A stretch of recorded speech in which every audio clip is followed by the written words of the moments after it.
berkumpul dalam nama-Mu. Kami percaya Tuhan saat ini Engkau telah hadir bersama kami dan kiranya firman yang ditabur hari ini Tuhan menambah iman kami Tuhan. Dan kiranya kami bisa lebih mengerti lagi bagaimana menjadi hamba-Mu. Kiranya kami juga diperbaharui terus-menerus untuk lebih serupa lagi dengan-Mu lewat firman yang disampaikan hari ini.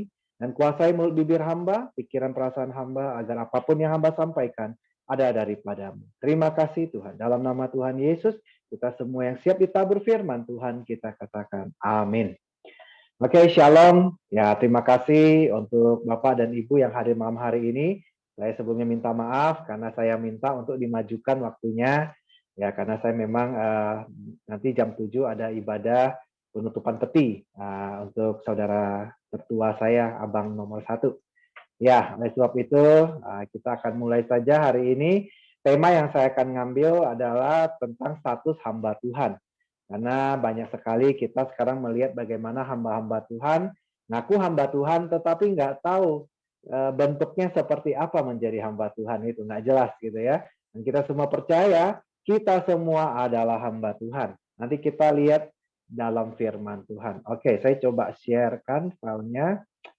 Oke, sebentar. Oke. Iya. Udah keluar ya? Oke. Ya, di tampilan saya dia terbalik, tapi menurut saya tadi kan sudah pernah ditampilkan, katanya tidak ya. Jadi oke, saya anggap tidak. Ya, jadi ini saya akan ambil dari Lukas 1 ayat 38. Nah, jadi ayat ini adalah ayat yang sering kita baca gitu ya.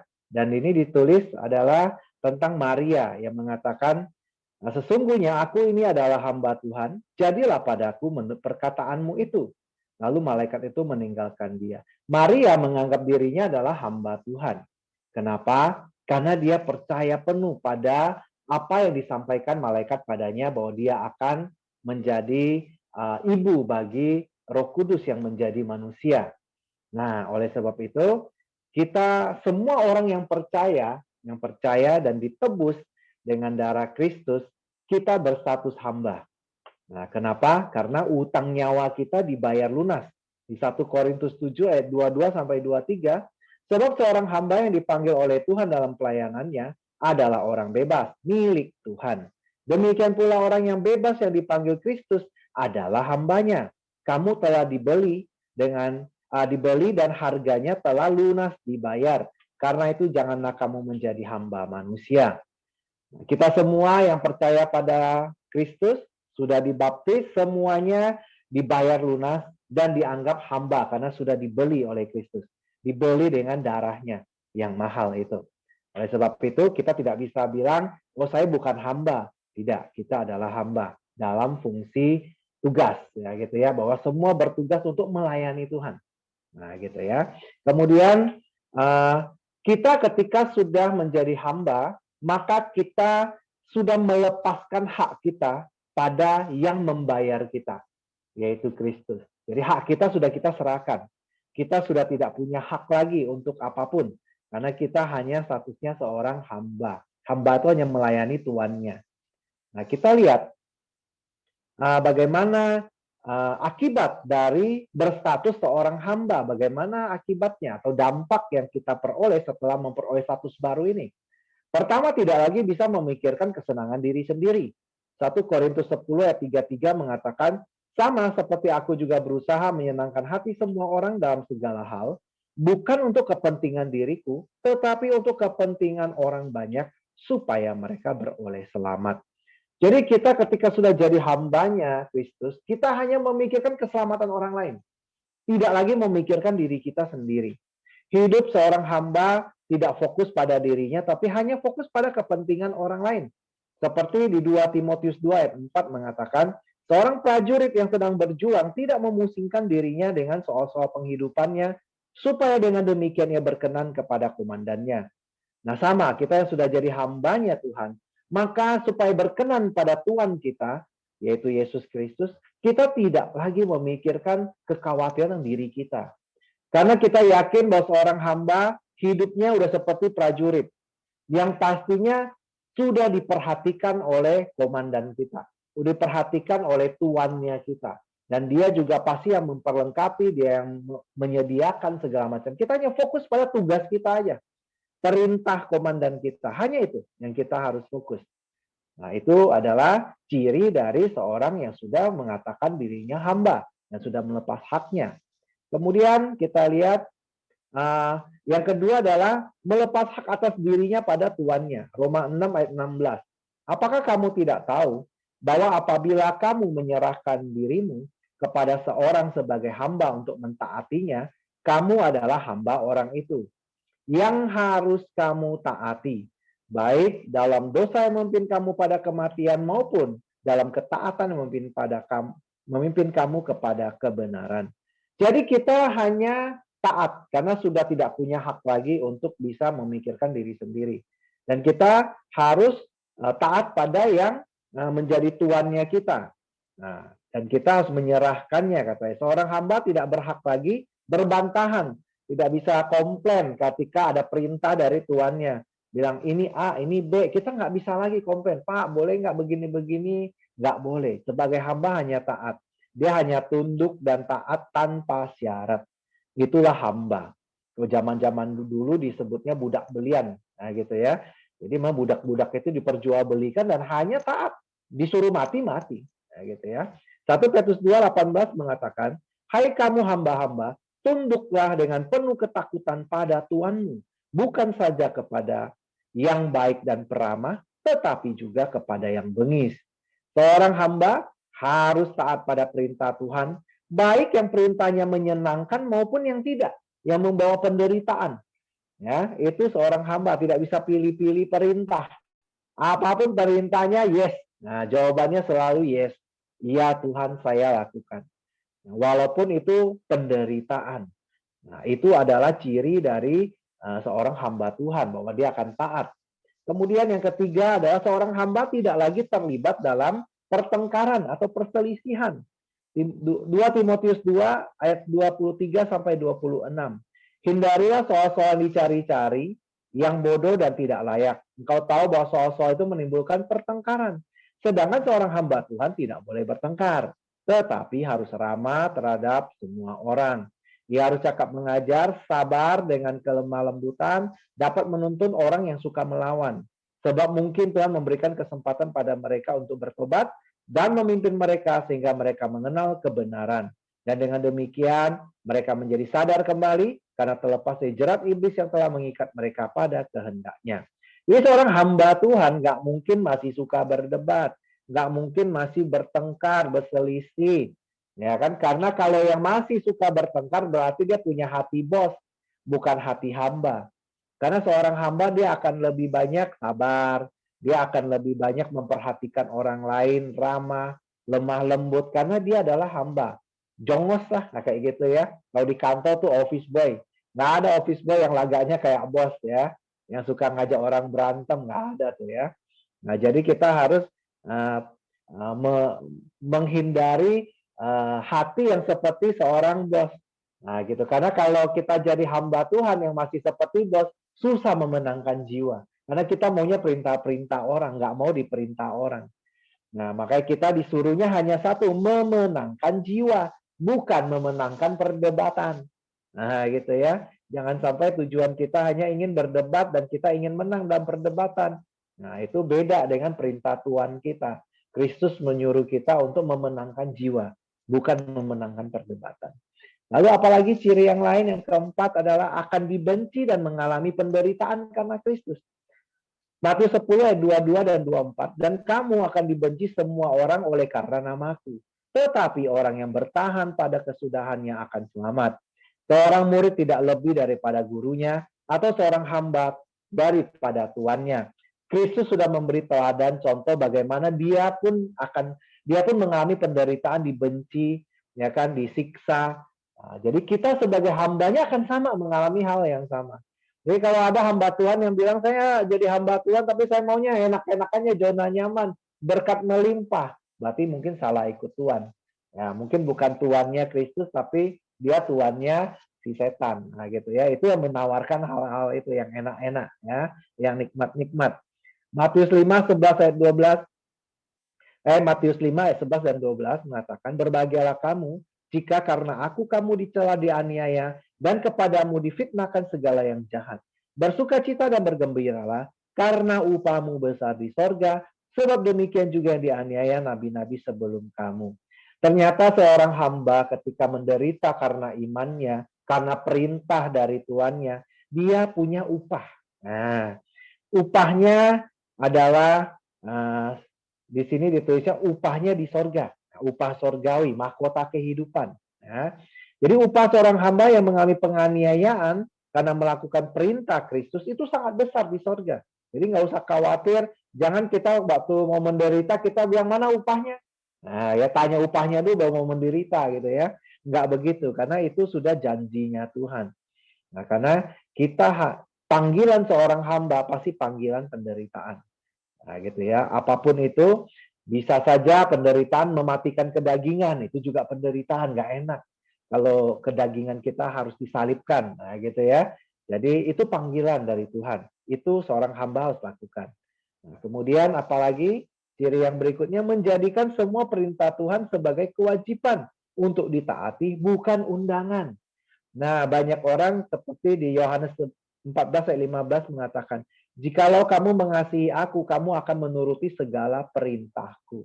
Banyak orang menanggapi perintah Tuhan sebagai undangan. Jadi kadang taat, kadang enggak, atau dipilih-pilih ayatnya. Yang enak mah taat gitu ya, kalau tentang diberkati melimpah, oh taat gitu ya. Nah, tapi kalau disuruh menderita, aduh nanti dulu lah. Nah, nantilah pelayanan, melayani Tuhan, nantilah tunggu saya kaya, baru saya ikutan pelayanan. Nah, gitu ya. Jadi itu bukan itu, karena perintah itu satu kewajiban. Ya, kalau seorang komandan perintah prajuritnya bisa nggak dia bilang nanti deh ntar, nggak bisa. Ada konsekuensinya ketika kita langgar. Matius 25:21 mengatakan, maka kata Tuhan itu kepadanya, baik sekali perbuatanmu hai hambaku yang baik dan setia. Engkau telah setia dalam perkara kecil, aku akan memberikan kepadamu tanggung jawab dalam perkara besar. Masuklah dan turutlah dalam kebahagiaan Tuhanmu. Seorang hamba yang taat, seorang hamba yang bertanggung jawab atas tugas-tugas yang telah diberikan tuannya, maka tuannya pasti akan berkenan. Maka tuannya akan memberikan reward. Nah, gitu ya. Tetapi hamba yang tidak taat pada tuannya pasti juga ada punishment. Ya, ada hukuman pastinya. Nggak mungkin nggak ada. Nah, makanya kita harus benar-benar punya hati seorang hamba. Seperti Maria disuruh hamil. Di zaman itu kalau hamil di luar nikah tuh dirajam sampai mati. Coba bayangin. Ya kan, tiba-tiba hamil rasanya gimana tuh?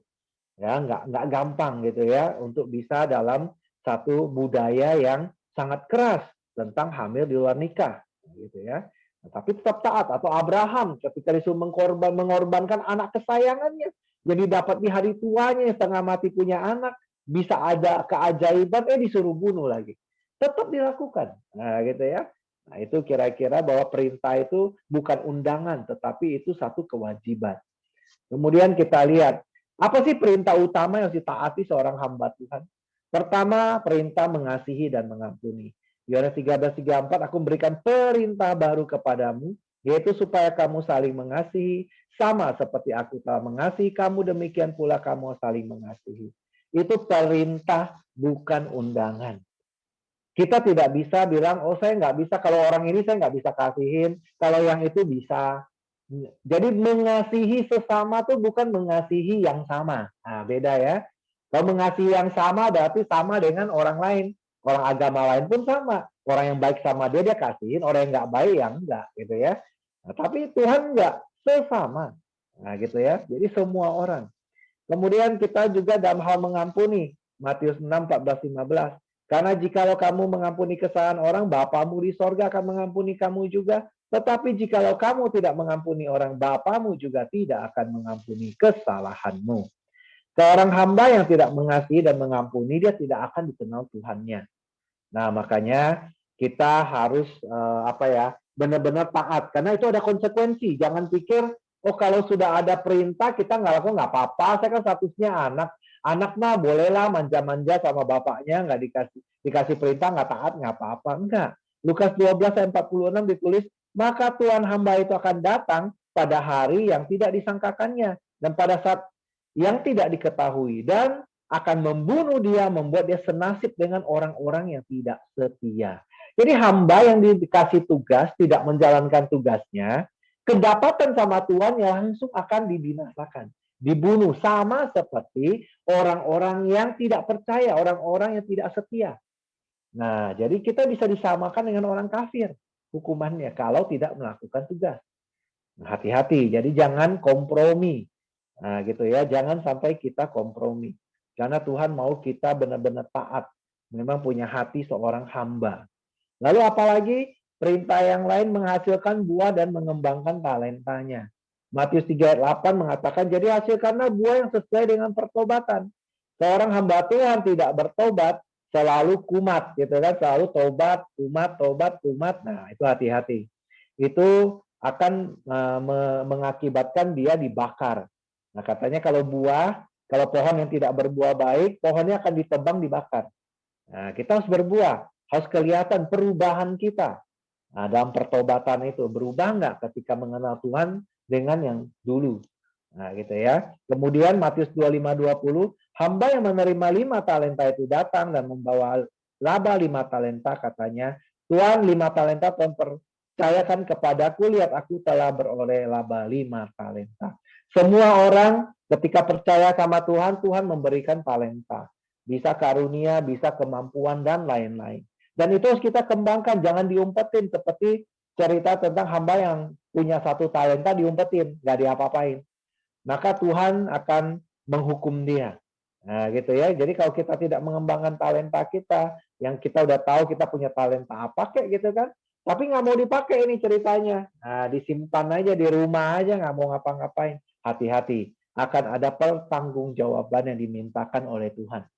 Nah, gitu ya. Karena kesetiaan seorang hamba Tuhan dilihat dari cara dia menggunakan talenta yang sudah diberikan Tuhan. Sewaktu kita menerima Roh Kudus. Karunia-karunia diberikan ketika kita punya Roh Kudus. Dan kesetiaan kita diuji, dilihat dari bagaimana kita menggunakan karunia itu. Kemudian ada lagi perintah tentang bersaksi dan mengabarkan Injil.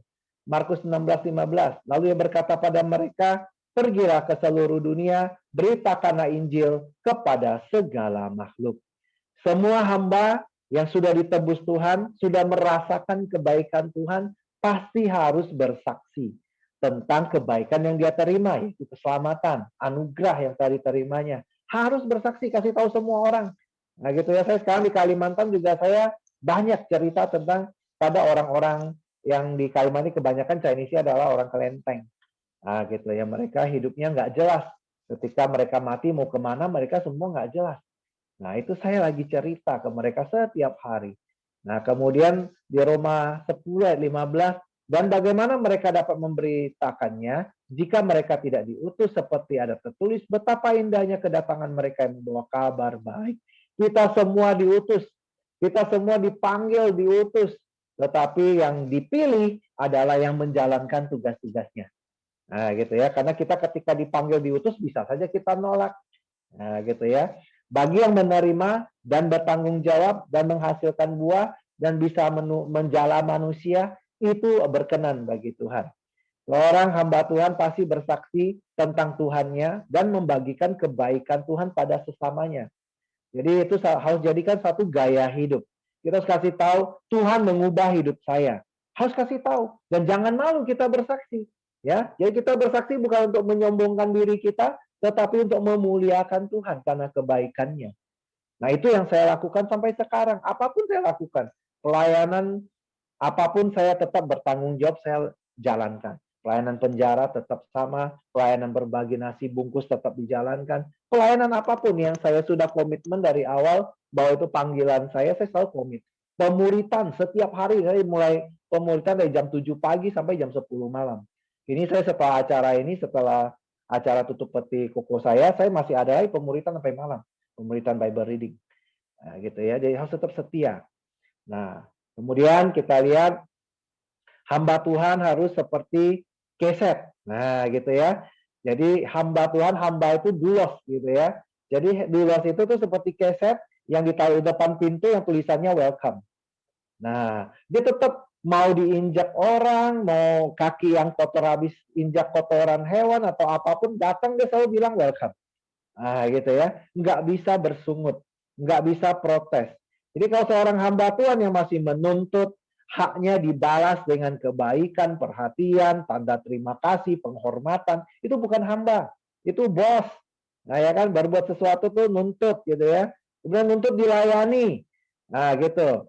Mintanya disalami orang dulu, disapa orang dulu yang harus minta maaf, nah, kayak gitu ya. Semua yang berawalan dengan di itu adalah hati seorang bos. Tetapi kalau itu artinya hati seorang hamba. Nah, itu mengasihi, melayani, mengampuni, semua Nah, gitu kan. Nah, tapi kalau yang itu berarti masih hatinya bos. Nah, minta orang yang duluan minta maaf dan lain-lain. Itu hati bos. Lalu menuntut keinginan duniawi. Nah, fasilitas lah, harta kekayaan, nah itu tuntutan-tuntutan duniawi. Itu juga masih hati seorang hamba dunia, bukan hambanya Tuhan. Hamba dunia selalu minta reward dunia. Nah, gitu ya, fasilitas lah apa, PK lah dan macam-macam ya. Jadi kalau kita masih merasa seperti tuan atau bosnya dunia yang harus dilayani, kita tidak layak disebut hamba Tuhan. Matius 20, 26 dan 28 mengatakan, tidaklah demikian di antara kamu, barang siapa ingin menjadi besar di antara kamu, hendaklah ia menjadi pelayanmu, sama seperti anak manusia, datang bukan untuk dilayani, melainkan untuk melayani, dan untuk memberikan nyawanya menjadi tebusan bagi banyak orang. Jadi saudaraku, kita harus benar-benar pikirkan apa sih sekarang yang menjadi hati yang kita punya. Apakah kita hatinya masih punya hati bos, yang masih selalu menuntut, yang merasa punya hak, gitu ya, dalam pelayanan. Saya nih yang harus dipuji, saya nih yang harus didahulukan. Ya, kalau masih seperti itu kita cek ulang. Mungkin kita salah bertuan. Nah, mungkin Tuhan kita salah, masih tuannya dunia, bukan Tuhan.